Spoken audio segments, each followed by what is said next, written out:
Assalamualaikum warahmatullahi wabarakatuh.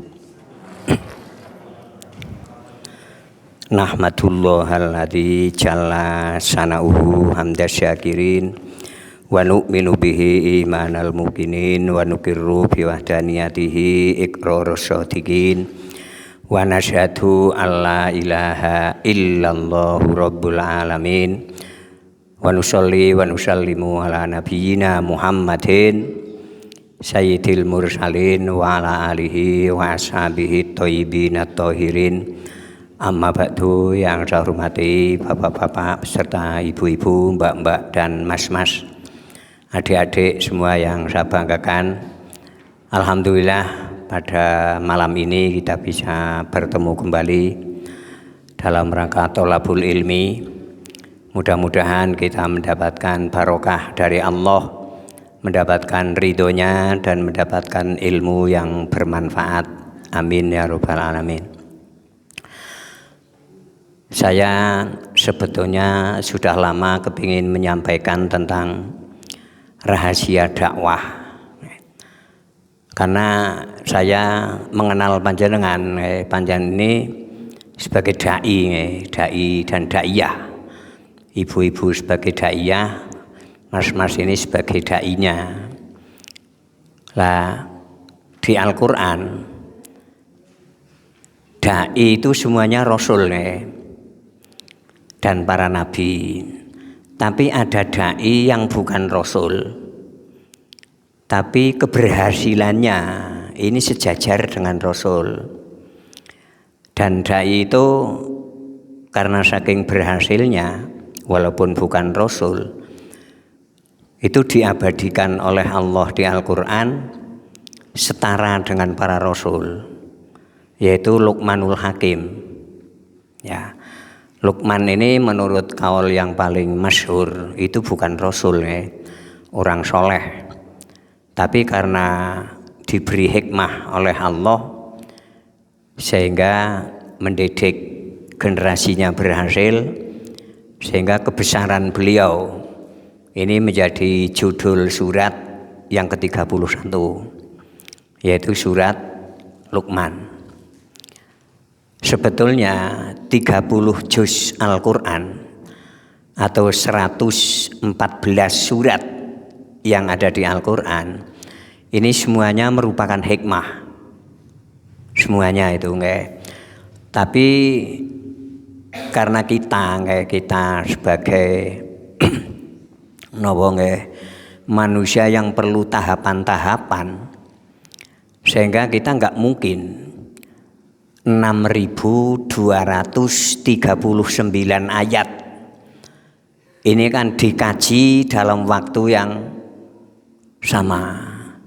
Rasul sendiri perlu 23 tahun, di Mekah 13 tahun ayat-ayat Makkiyah, kemudian hijrah di Madinah 10 tahun. Nah, saat itulah Rasul berhasil membina dai-dai yang nantinya akan mendakwahkan Islam ke seluruh dunia dengan 30 juz Al-Quran itu atau 114 surat yang semuanya mengandung hikmah itu. Tapi bagi kita ini umpama langsung 114 surat ini harus setiap pagi ngaji, siang yang ngaji, sore yang ngaji, malam yang ngaji, seperti yang dijalankan Rasul. Sedangkan aktivitas kita ini enggak memungkinkan untuk sehari ngaji 4 kali. Oleh karena itu setelah saya teliti, tahapan hikmah yang paling pertama kali adalah yang diberikan Allah kepada Luqmanul Hakim, ada 15 hikmah. Ini tercatat di surat Luqman ayat yang ke-22.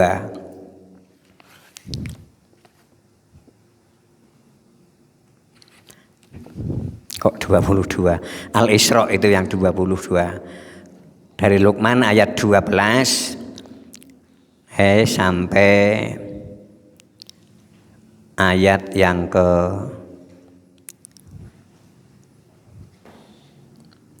29, 12, 13, 14, 15, 16, 17, 18, 19, bukan 29 tapi 19. Ini 15 hikmah. Ini kalau kita satu pertemuan, kalau saya terangkan per hikmah, berarti 15 kali pertemuan.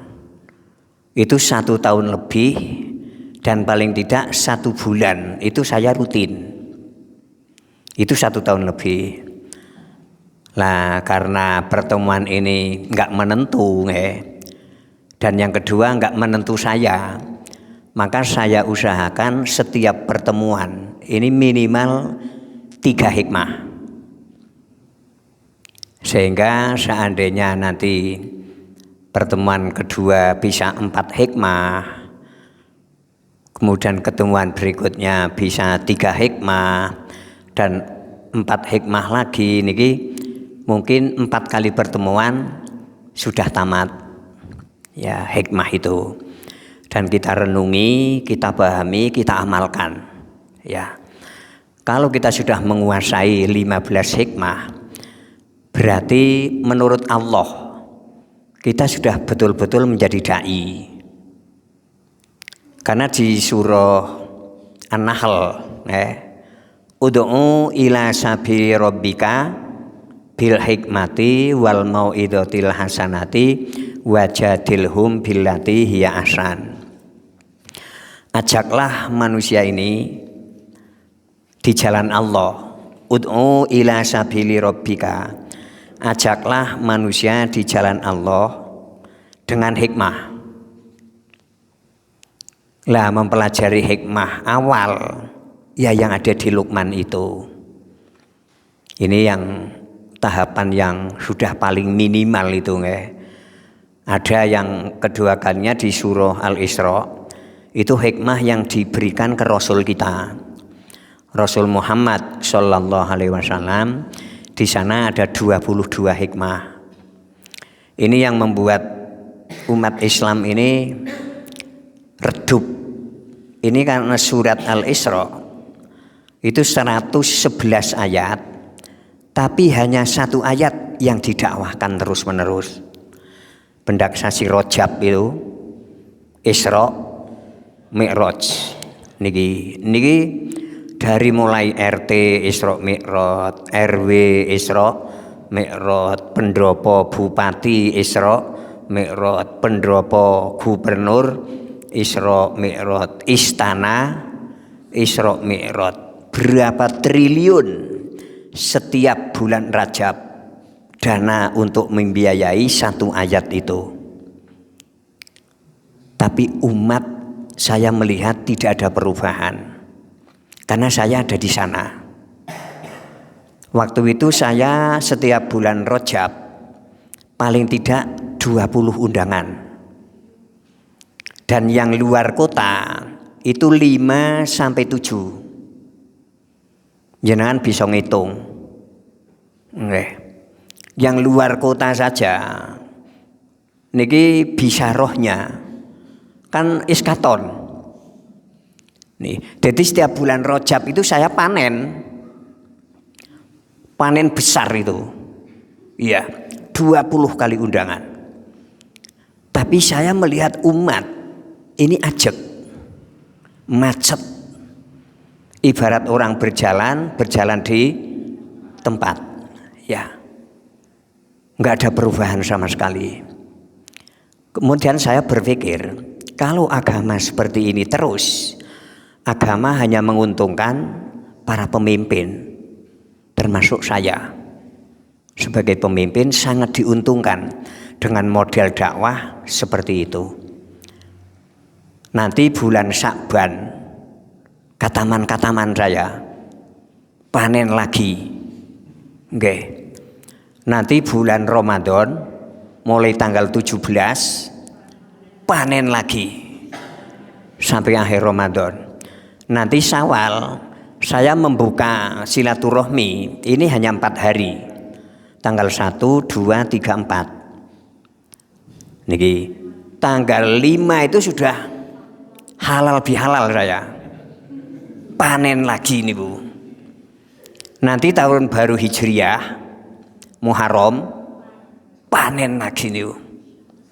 Niki wah ini agama dakwah seperti ini saya yakin itu dikemas oleh penjajah agar menguntungkan penguasa. Nggih, sehingga umat Islam tetap jinak ya. Telondo ngerti jenengan? Napa? Telola niki sing paling parah niki. Niki nggih. Nah, sing luwih nemen plungu niki. Saya merasakan betul dan saya melihat seperti itu. Lah, mulai punya 2 anak saya mulai tenggelam ke Al-Qur'an. Ternyata memang ada gerakan yang sangat kuat agar umat ini tidak ke Al-Qur'an. Kenapa? Walaupun umat Islam ini besar, tapi besarnya itu plungu. Niki nggih. Lah saya melihat niku nuwun sewu yang tidak plunga-plungu jenengan. Niki nggih. Berani bergerak di kota. Ibaratnya kan di metropolitan. Ini resikonya paling tinggi niku. Kadang dituduh wis ora ahlu sunnah, ya kan? Nggih dituduh radikal, aliran keras dan seterusnya niki. Nggih, ini memang resiko. Nggih. Dan inilah yang mereka takut. Padahal sebetulnya enggak perlu takut. Karena Quran sama sekali tidak menakutkan. Quran adalah perguruan tingginya umat Islam. Kalau umat Islam memahami Al-Quran, semua masalah hidup akan terjawab. Dan arahan-arahan hidup bahagia dunia dan akhirat sangat jelas sekali. Ini yang ditakuti mereka. Oleh karena itu, saya ingin menyampaikan sak geluntung hikmah. Okay. Kalau kita sudah menguasai 15 hikmah, inilah yang diberikan Luqmanul Hakim oleh Allah. Dan Luqman, kebesarannya ini diabadikan Allah di Al-Quran. Berarti memang sangat kuat dengan 15 hikmah niku. Dan setelah saya teliti, siswa Luqman ini hanya 1. Itu saja anaknya sendiri. Ini yang menghibur saya. Begitu saya mulai ke Al-Quran, mulai diterima ke semua kalangan, dan saya mulai dituduh sudah tidak ahlus sunnah wal jamaah, tapi saya makin melihat kebenaran. Nih, saya makin mantap. Inilah kebenaran yang saya temukan. Dan inilah yang membuat Islam ini cahayanya redup. Karena para da'i ini tidak menguasai hikmah. Sehingga mereka dakwah ini ngambang. Masyarakat diarahkan kemana? Ini nggak ada arahan nih. Sehingga mereka berjalan di atas rel sing wis ora napa?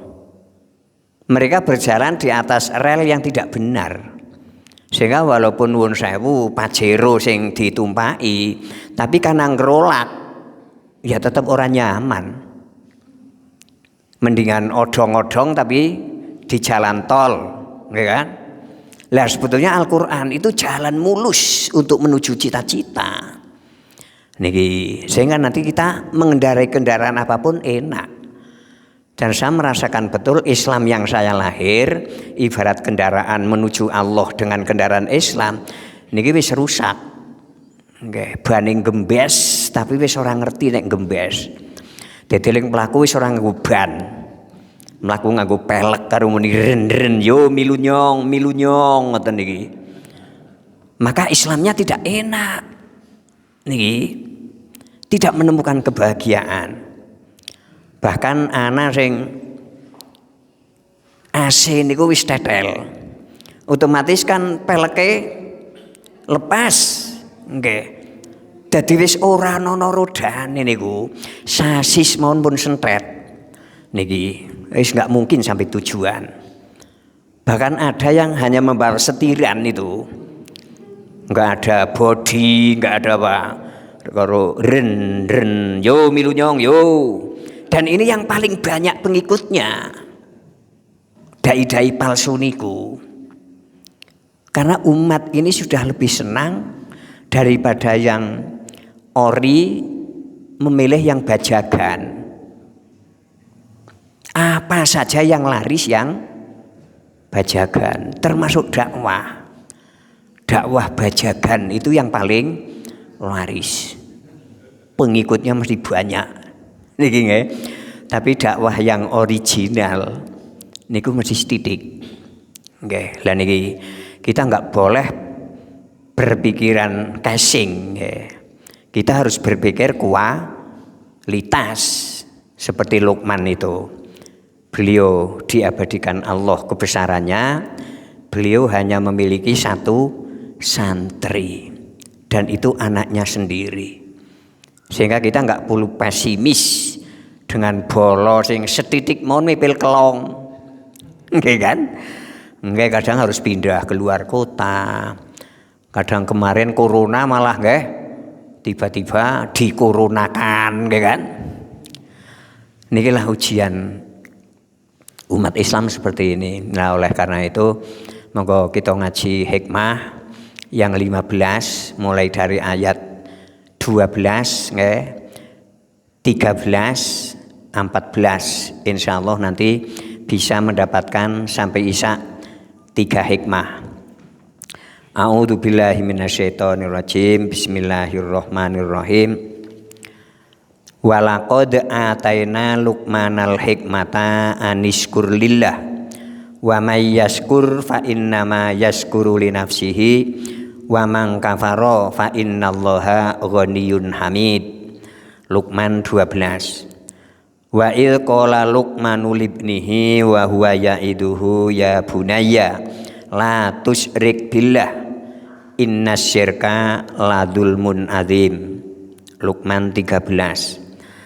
Wa wasainal insana biwalidayhi hamalathu ummuhu wahnan ala wahnin wa fisaluhu fi amaini aniskurli wali walidaika ilayyal masir. Luqman 14. Nggih.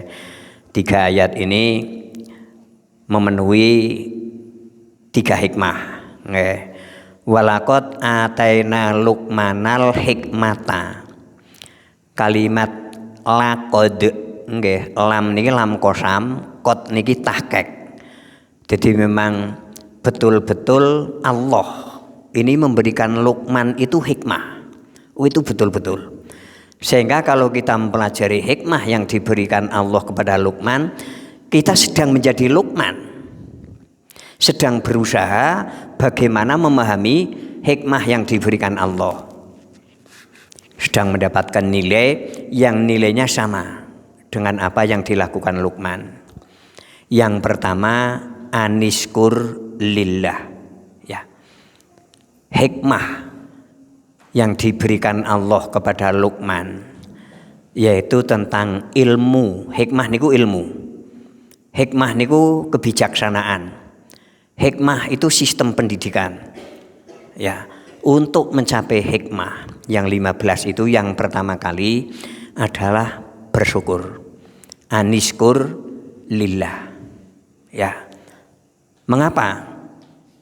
Hikmah yang pertama, pengetahuan untuk hidup sukses, sesukses Luqman. Ya. Walaupun bukan Rasul. Kita diarahkan agar kita bersyukur. Karena saat pikiran kita terus bersyukur, kita akan mengalami kebahagiaan. Tapi kalau kita kufur, protes, berontak, Yang ada hanya depresi, stres, nggih. Oleh karena itu, untuk mencapai pengetahuan yang 15 itu, yang pertama kita harus merubah mindset kita, cara berpikir kita. Yang kemarin-kemarin sering berontak, mengapa saya tidak punya Fortuner, mengapa saya istri baru satu saja bures, nggih. Ini kan berontak-berontak nih, nggih. Mengapa anak saya tidak tamatan Harvard University, nggih. Padahal sudah tamatan UGM, karena ini kan berontak-berontak sing isinya stres itu dan depresi. Lah, untuk mencapai hikmah berikutnya, maka membuka mindset kita. Cara berpikir kita adalah melihat kenikmatan itu. Jangan melihat yang belum dimiliki. Nih, seperti istri yang kedua, yang melenis, ini kan belum dimiliki, nggak usah dipikirkan. Jangan mikir calon istri yang kedua sing setara dengan Desi Ratnasari, weruh ngondewek njur slegeh niku. Niku awal dari bencana niku. Oke, kita syukuri punya istri solihah. Ya, kita nikmati punya istri solihah. Niki, nanti kita tidak ada kesempatan melihat nikmat yang belum dimiliki. Kita nikmati anak yang sudah diberikan Allah. Kita nikmati keimanan yang sudah diberikan Allah. Nikmat ini nggak bisa kita hitung. Satu contoh, nikmat bisa ngomong. Kita diberi nikmat oleh Allah yang pertama, ya kita diciptakan sebagai manusia. Khalaqal insan, Allah lah yang menciptakan manusia. Seandainya kita tidak dikehendaki Allah menjadi manusia, bisa menjadi binatang ternak. Mungkin Lebaran kemarin sudah disembelih. Niki nggih. Niku yakin niku. Jadi kenikmatan yang diberikan Allah ke kita diciptakan sebagai manusia. Ya, umpama kita sebagai sayur, mungkin tadi pagi jadi megono nggih Bu, wis dicacak-cacak niki nggih. Nah niki kita syukuri nggih. Umpama kita dadi nyamuk, mungkin urung nganti isah nanti wis diteplak karo ustate nggih kan. Nggih. Jadi nikmat pertama yang diberikan Allah ke kita diciptakan sebagai manusia. Kita syukuri, ya. Kemudian nikmat kedua setelah manusia, ngalamahul bayan. Allah lah yang menciptakan manusia ini bisa bicara. Kita bisa ngomong. Ini hadiah besar dari Allah. Niki Masya Allah, jalan rata yang ngomong. Kulo niku nek Lebaran cok diundang halal bihalal teng Don Bosco. Walaupun Don Bosco ini milik Belanda, tapi karyawannya kan semuanya Muslim. Itu cok halal bihalal di sana. Itu saya melihat anak-anak kita itu kakungnya guandreng-guandreng, gagah-gagah, yang putri ayu-ayu, tapi orang yang ngomong. Jadi nek omong niku wawan-wawan niku. Matane mendelik-mendelik. Tangane niku begini mengsat-mengsat. Masya Allah, kulo nangis niku. Masya Allah, terima kasih ya Allah. Saya diberi hadiah bisa ngomong. Niki. Umpami Allah menguji sehari saja, dunia tidak bisa ngomong. Semua aktivitas berhenti. Aktivitas ekonomi mesti berhenti. Nah, sing arep dodol ora ta yang omong. Sing arep ngenyang ya ora ta yang omong. Niki. Aktivitas ekonomi berhenti, negara bisa macet. Terutama yang paling dirugikan niku Telkomsel. Nggih.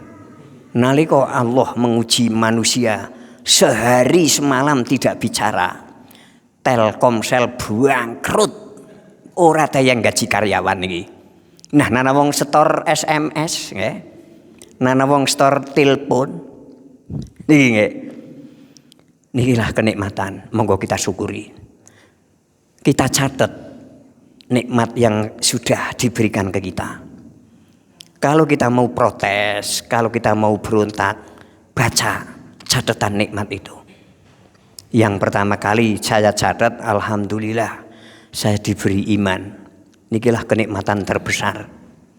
Yang kedua, alhamdulillah saya diberi akal sehat.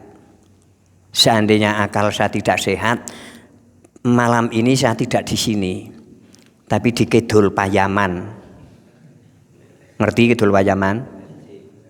Lor Magelang, rumah sakit jiwa. Niki nggih. Alhamdulillah saya diberi akal sehat. Enggak ada kenikmatan setelah iman selain akal sehat. Ya.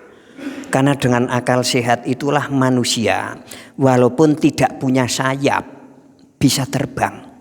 Ya. Contohnya Waij bersaudara. Itu terbang dengan pikiran. Niki nggih.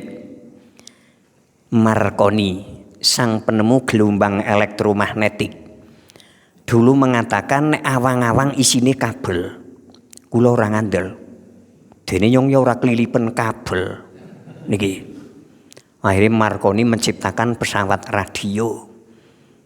Ternyata betul. Begitu radio diproduksi di Indonesia, dipasarkan di Indonesia, nyata sing ngomong nang Jakarta, sing ngrungokna nang Jlamprang. Nggih, niki pertama kali sing tayang tuwa radio niku Mbah Manten. Dadi umahe ora katon kok ana rubung wong sing kepengin ngrungokna radio niku. Sekarang pun dadi niki. Nggih, niki mbiyen Slemari. Dunia pun teng genggamane kula lan panjenengan. Nggih. Jenengan kepengin weruh California ya gering ngendika California. Niki layar sudah ada di depan. Nikilah akal sehat manusia. Ya. Begitu luar biasanya, kita syukuri, ya, kita nikmati. Kenikmatan panjenengan diberi ukuran rata-rata di Indonesia 125. Kula niku 150. Mulane ora tak tulis dengan kenikmatan niku. Cuman mata sehat saya tulis, telinga sehat saya tulis, organ bicara saya sehat semua saya tulis, lajeng pita suara saya sehat saya tulis, tangan 2 lengkap sehat ini saya tulis. Sampai sekarang belum ditemukan alat yang selincah tangan, belum ditemukan. Ya, dengan kesederhanaannya yang tidak nyetel, nggih, nembe engkol, nggih, juara dunia menang kan oleh rezeki nganggo tangan. Mangken disuguh ayam goreng, nggih tayang nitili ya ora nyetel. Mangken nembe nitili ayam goreng njur karena dia muslim terus takbiratul ihram ya ora nyetel. Nanti rampung salat, nggih, lajeng kan nyembelih entrok. Nggih, niku nggih ora nyetel. Sampai sekarang belum ada alat yang menyamai tangan. Dalam kesederhanaannya, nggih, nembe ngangkat meja, nggih, makin mejane gledakna, njur ngangkat handphone nggih mboten nyetel. Njur kupinge gatel, nggih, ngurek-urek ya ora nyetel. Njur gigire gatel ngalih ya ora nyetel. Tayang menggak-menggok niki tangan kanan gatel, tangan kiri bekerja. Kita syukuri, ya. Saya pernah melihat di televisi orang itu kerjanya buruh amet krambil. Niku tangane siji. Kulo nangis niku, masya Allah. Wong tangane siji duwe gawean kerja buruh amet krambil. Niku sehari kadang oleh 20 wit. Nalika menek niku lincahe pol niku. Tangan siji niku kaya kelarap niku lep lep lep. Luatakan dhuwur. Kula ndeleng ati merem niku bukan gigal. Akhire kula melek. Jebul turu niku. Turu teng papah kelapa niku. Njur sing amet niku sikile. Dadi tangan siji niku gondelan, cekelan. Sing melintir kambil niku sikile. Luar biasa ya. Ana wong tangane siji nyambut gawene buruh amet kerambil Abdul Muthalib. Dua tangan lengkap. Tidak punya keterampilan kan saking napane niku jenenge. Saking plongone niki nggih. Niku yakin niku, nggih. Monggo ini yang pertama kali bersyukur. Barang siapa yang tidak bersyukur, maka akan mengalami masalah yang sangat besar. Yang saya lihat di dunia, ini Michael Jackson. Dikasih kulit hitam, tidak bersyukur. Akhirnya kulitnya diklotrok, diganti kulit ember. Nggih, operasi. Pasti kan ngertine kula ember. Nggih. Ternyata di artikel itu ditulis Michael Jackson setiap hari mengkonsumsi obat penghilang rasa. Berarti kan narkoba. Nikilah orang yang tidak bersyukur akan mengalami masalah besar. Tersiksa. Belum di akhirat, di dunia masih tersiksa. Wala in kafartum inna adzabi lasyadid.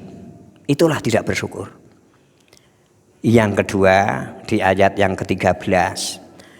Wa il qala Luqmanu libnihi wa huwa ya'iduhu ya bunayya la tusyrik billah. Inna syirka ladulmun adzim. Hikmah yang kedua, jangan menyekutukan Allah. La tusyrik billah. Karena menyekutukan Allah adalah zalim yang paling besar. Menurut penilaian Allah, sehingga nggak mungkin orang itu akan sampai hikmah. Oleh karena itu hikmah ini dibuka dengan perubahan cara berpikir yang kemarin sering yang dilihat yang belum dimiliki, sekarang latihan yang dilihat yang sudah dimiliki. Niku praktek bersyukur seperti itu. Jadi yang sudah dimiliki lah yang kita lihat, nanti kita akan senang. Yang belum dimiliki enggak usah dipikir teman-teman, nggih, stres nanti. Nanti akibatnya musyrik. Bertuhan Allah kurang ampuh, njur luru Tuhan sing luweh angen-angene niku nggih. Padahal malah musyrik niku. Saya lahir di sana. Jadi banyak tokoh-tokoh yang saat mereka diuji oleh Allah, mereka tidak tahan. Akhirnya menyeru pada selain Allah. Lah inilah bentuk kemusyrikan-kemusyrikan yang kalau tidak ke Al-Quran kita tidak terasa. Seperti Kan'an. Kan'an saat seleksi alam besar-besaran, kemudian ayahnya memanggil Kan'an, ya bunayyar kam ma'ana wala takum ma'al musyrikin ma'al kafirin. Qala sa'awi ila jabali yaksimuni minal ma. Wahai Kan'an, kemarilah ikut bapak, naik ikut bapak, irkam ma'ana, jangan bersama orang kafir. Kan'an menjawab, Romo kulo ajeng berlindung teng pucuke gunung. Kan'an yakin ada selain Allah yang bisa melindungi, yaitu pucuke gunung. Tetap Kan'an tenggelam dan tidak masuk golongannya Nabi Nuh. Dia sebagai orang yang mughrokin, orang yang tenggelam, dan ngamal soleh Kan'an ditolak Allah karena musyrik niku. Ada pelindung selain Allah. Nikilah tauhid nggih. Jadi yang kedua untuk mencapai hikmah adalah tauhid kita harus steril. Tauhid kita harus kuat, iman kita harus kuat, sehingga hikmah nanti yang berikutnya akan diberikan Allah. Yang ketiga, insya Allah nanti bisa 4 kali pertemuan selesai nih. Syukur 3 kali selesai nanti. Saya melihat jenengan kira-kira gampang nampi nggih, tak bablasaken rada akeh niki nggih.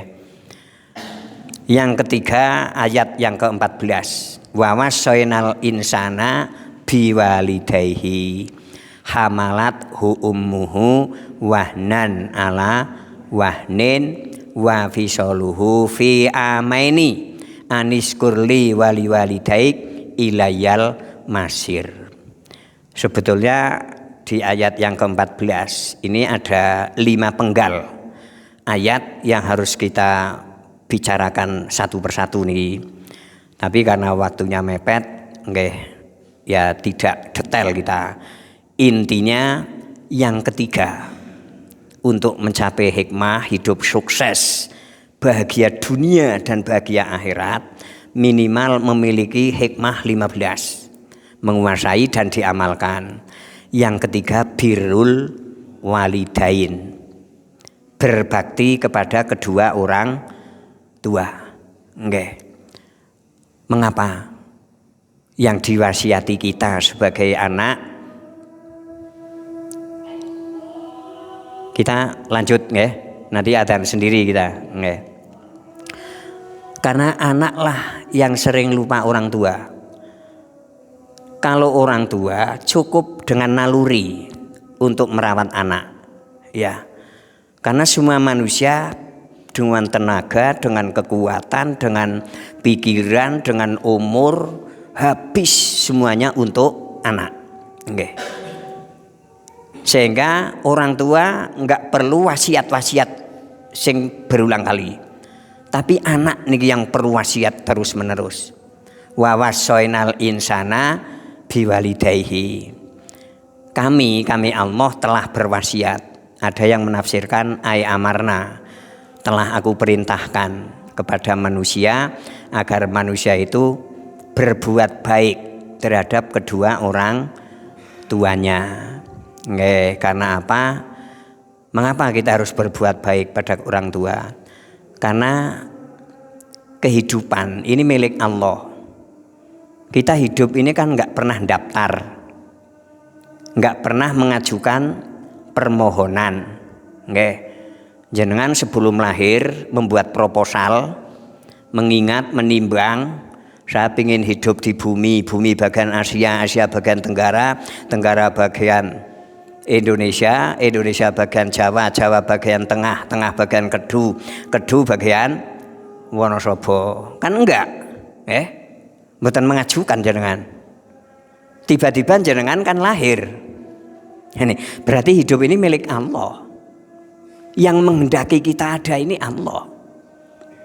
Dan sperma ayah kita sebelum menjadi sperma mengalami tahapan tanah. Manusia tercipta dari tanah. Dari tanah sampai ke sperma jedanya berapa juta tahun ini nggak ada yang tahu. Nggih. Pakar biologi sepakar Charles Darwin tetap tidak tahu. Dari tahapan tanah sampai ke sperma hanya Allah yang tahu. Itulah rahasia hidup. Di dalam sperma yang kecil itu sudah terkandung DNA, jenenge DNA. Hanya Allah itu yang tahu dan yang bisa menyimpan.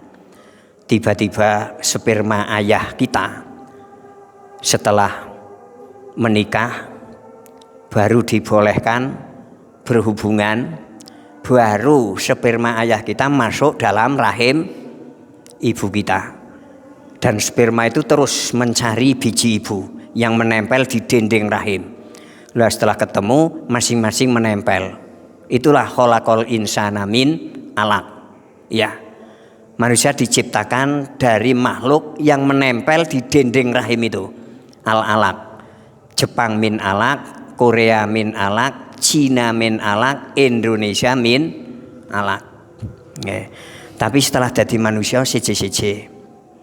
Jepang nggawe Mitsubishi dadi, nggawe Toyota dadi nggawe Yamaha, dadi nggawe Kawasaki, dadi nggawe Honda, dadi nggawe Toyota, dadi nggawe apa mawon dadi ngantos niki nggih Sony, merek Sony niki saham terbesar milik Jepang. Ibu-ibu penyedap rasa Ajinomoto niku milik Jepang niku. Niki padahal sama-sama min alat. Bedane teng pundi? Tengen plongo. Niku yakin niku. Nggih. Mulane nek ana wong dodol utek. Nggih. Utek Korea dipajang di situ. Utek Cina nggih. Utek Korea, utek Jepang, utek Indonesia, utek Eropa, utek Amerika itu dipajang. Saya pernah membaca anekdot itu. Itu yang paling laris itu otak Indonesia. Ya. Karena belum dipakai. Kan ngenyek banget niki. Nikilah kita. Kita harus bangkit niku dengan hikmah niku. Nggih. Ini yang ketiga, birrul walidain. Mengapa kita harus berbakti pada dua orang tua? Karena dua orang tua itulah yang paling berjasa. Kita menjadi ada. Allah menitipkan sperma orang tua kita di rahim ibu kita. Nah ini, saya melihat, saya merasakan. Seandainya ada anak durhaka terhadap bapak, itu Allah yang tidak terima.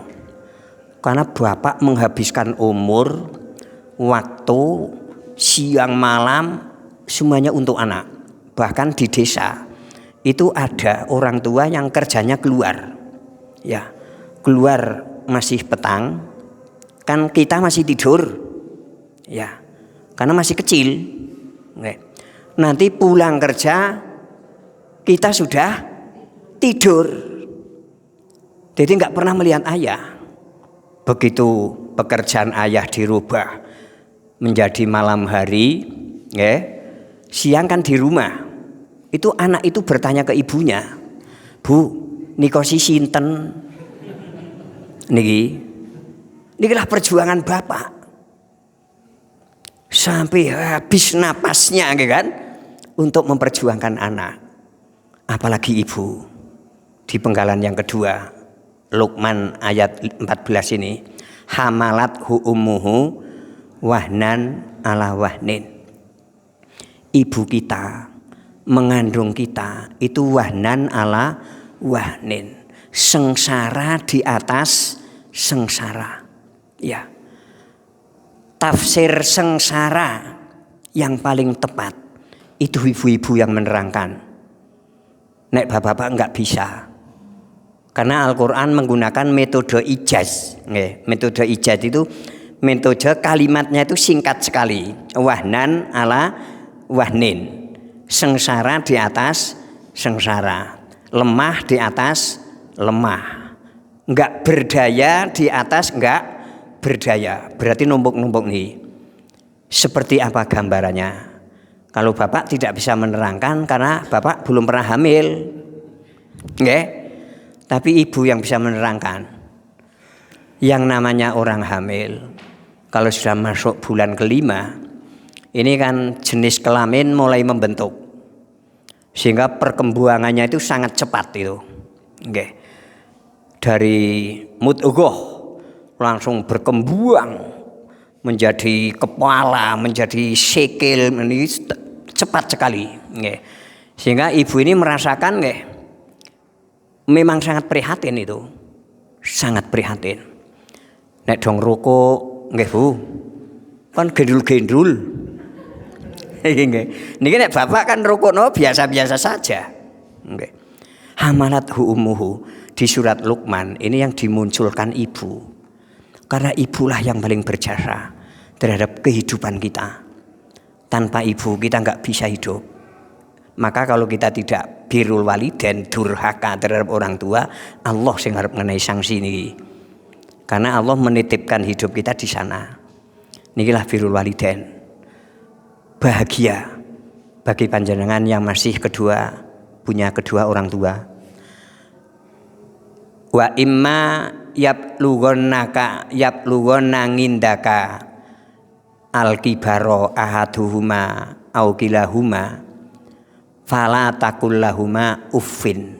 Wonten teng surat Al-Isra nggih. Praktek birrul walidain seperti apa? Jika kita punya orang tua yang sampai lanjut usia, ya yang namanya lanjut usia kan kadang sok ada pikun-pikunnya nggih Bu. Datur angel nggih. Niki kita diarahkan Al-Qur'an fala taqul lahuma uffin. Jangan sampai mengatakan kalimat nggih di depan orang tua. Nikilah sedetail niki Al-Qur'an nggih. Agar hidup ini tenang, bahagia. Sehingga orang sepuh, orang tua kita yang sudah sepuh ini tetap ridho, tetap ikhlas, tetap tenang. Karena anak cucunya nggak pernah niki, apalagi sampai kebun binatang. Bapak macam terwelu ya Pak. Walah niki durhaka niki nggih. Nggih. Monggo. Wala tanharhuma, dan jangan membentak. Ya. Sedetail nikilah Quran mengatur lingkungan terdekat kita agar bahagia, damai. Nggih. Karena yang dikehendaki Allah itu hidup ini bahagia. Jangan sampai ada orang tua yang merasa kurang bahagia karena punya anak sukanya membentak-bentak. Nah, inilah hikmah. Okay. Hikmah yang ketiga yaitu birrul walidain. Okay. Ini sebetulnya banyak sekali ilmunya. Tapi waktunya sudah habis. Okay. Kalau kita terlalu malam nanti orang nang waktu awal nih. Okay. Sedikit lagi. Okay. Jam 7-nya masih kurang. Wala tanharhuma wa kullahuma qaulan karima. Wahai anak manusia, di hadapan orang tua kamu yang lanjut usia, janganlah bilang janganlah kamu membentak, dan bicaralah dengan bicara yang santun, yang mulia, yang menenangkan. Qaulan karima. Nih, karena bahasa yang santun, yang lembut, yang lembah manah, yang sopan santun, ini lawan bicara merasa tenang, ya, merasa tidak terusik kemarahannya. Nikilah sedetail ini Al-Quran mengatur kehidupan agar hidup ini menemukan kebahagiaan. Tidak ada di buku lain. Orang andel baca das kapitalnya Karl Marx, yang 3 jilid tebal niku, mboten nonton aturan hidup sedetail ini untuk meraih bahagia dunia dan akhirat. Buku SQU-nya, SQ Power-nya Ari Ginanjar, nggih mboten nonton. Maka monggo bacalah apa saja, tapi jangan ketinggalan juga mempelajari Al-Qur'an. Nggih. Nanti akan melihat yang terbaik adalah Al-Quran. Dan kalau yang kita ikuti yang terbaik, itulah petunjuk dari Allah. Ulaikal ladzina hadahumullah wa ulaika humul muhtadun. Kalau kita terus ke Al-Quran dan kita mengenal hikmah, nanti wawasan kita akan luas. Ya, akan luas sekali. Ini baru dapat 3. Okay. Insya Allah pertemuan depan, entah kapan nih nggih. Saya ngenteni dihubungi jenengan, nggih. Saya tidak punya waktu, yang punya waktu jenengan, nggih. Entah lewat Mas Yaki, nggih, atau Mas Hasim, atau yang biasa Mas Ahmad nih, tapi niki mboten hadir, nggih. Nggih, karena ada kepentingan lain. Ini nanti yang kedua, hikmah yang keempat, yang kelima, kemudian yang keenam. Ini menjadi 1 ayat, okay, 1 ayat. Nanti kita akan luas lagi pikirannya. Dan kita hidup di negeri ini juga makin luas, tidak sempit. Okay. Karena hikmah itulah rahasianya. Sebaiknya dai itu minimal menguasai 15 hikmah niki dan mengamalkannya, sehingga mereka bisa menyampaikan udungu ila sabili rabbika bil hikmah itu. Nggih. Dan dari 15 nanti Allah akan memberikan hikmah berikutnya. Inilah awal dari kecerdasan dai itu yang diberikan Luqman, sehingga Luqmanul Hakim berhasil. Walaupun bukan Rasul, tapi nama besarnya abadi di Al-Quran agar menjadi teladan bagi kita. Di samping kita meneladani Rasul kita meneladani tokoh besar yang disetting Allah dan tidak mungkin tersesat kita karena arahnya jelas. 15 hikmah itu nanti kita terangkan satu persatu, dan minimal umat Islam ini punya Quran terjemahan minimal, sehingga nek nembe ngaji kados niki mungkin saged dibukak malih Luqman 12, Luqman 13, Luqman 14. Penggalan yang berikutnya Anis Kurli wali walidaik. Pengarahan Allah tidak cukup bersyukur pada Allah, tapi juga harus bersyukur kepada orang tua. Nikilah hebatnya orang tua. Allah menyertakan pekerjaan syukur bukan hanya kepada Allah, tapi juga harus kepada kedua orang tua. Anis Kurli wali walidaik. Ada seorang ulama besar namanya Uyainah, Sufyan bin Uyainah, niku termasuk mujtahid itu. Itu mengatakan barang siapa yang sholatnya sudah rutin, tepat waktu, berjamaah, itu sudah bersyukur ke Allah. Tapi memang sulit sholat rutin, tepat waktu, berjamaah. Niki harus kita perjuangkan terus. Saya sering ketemu saudara, Kang, deneri kawe surat uming masjid, rega nggawa rupa kiye ini, ngoten naling semaur. Lah maksude rezeki agi angel, salat ya milu angel. Lah niki dereng rutin niki dereng bersyukur. Terus yang kedua mendoakan, mendoakan kedua orang tua, Robbi firli wali walidaya warhamhuma kama robbayani shawiro, setiap setelah sholat. Niki sudah mengamalkan ayat Anis Kurli wali walidaik wa ilayyal masir yang terakhir nih. Dan semuanya kembali ke Allah. Ya, orang tua kita akan kembali ke Allah, kita sebagai anak juga akan kembali ke Allah, dan yang menilai kita Allah. Tapi kalau kita arah hidupnya ini dengan pengarahan yang diarahkan Allah, kita tidak gagal ketemu Allah. Kita akan sampai tujuan. Allahumma amin ya rabbal alamin. Itu yang bisa saya sampaikan. Masih ada waktu untuk tanya jawab. Waktu dan tempat saya aturkan. Ini untuk saya. Iya. Terima kasih. Bu jenengan sing ngentun kan. Kelangan jenengan. Monggo. Alhamdulillah. Bismillahirrahmanirrahim. Ampun pengen jenengan.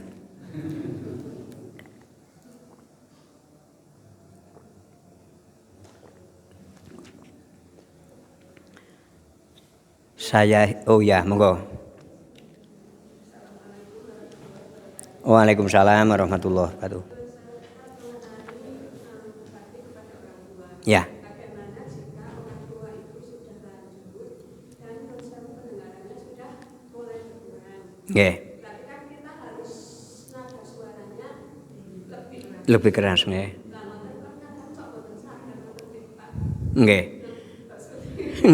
niki memang paling berat niku sabar. Itu paling berat. Biasanya orang Jawa muni ngono, sabar muni ya ana watese Kak. Ngoten nggih. Padahal di Al-Quran nggak ada. Adanya isbiru wasobiru. Isbiru niku perintah agar bersabar. Wasobiru setelah shot ini kan ada penambahan alif. Wasobiru niki lil mubalaghah. Lil mubalaghah niku banget nah. Ora kena muni sabar muni ya ana watese ngono mboten nonton niki. Harus disabar-sabarkan. Niku mang ujian Bu. Nek jangan lulus bersabar, bijine saking Allah tetap hikmah. Allahumma amin. Cekap? Ada yang lain? Mas-mas ini mungkin adik-adik, bapak-bapak. Kalau itang ping 15, nek ora nana tutup nggih. 6 10 13 14 15 nggih selesai. Kita tutup bersama dengan kafaratul majlis dan tahmid bersama. A'udzubillahi minasyaitonirrajim. Bismillahirrahmanirrahim. Subhanakallahumma wa bihamdika asyhadu an la ilaha illa anta astaghfiruka wa atubu ilaik. Alhamdulillahirabbil alamin. Wassalamualaikum warahmatullahi wabarakatuh.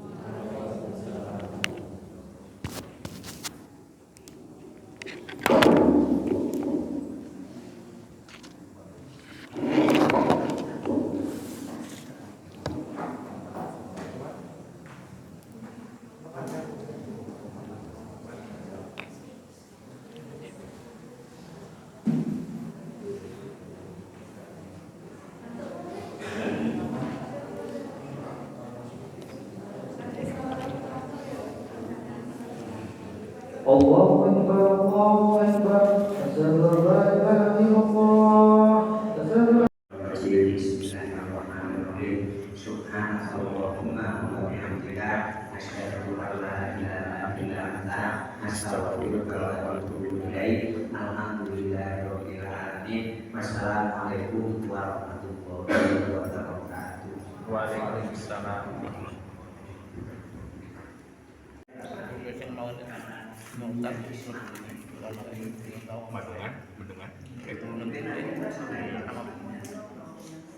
Pemimpinnya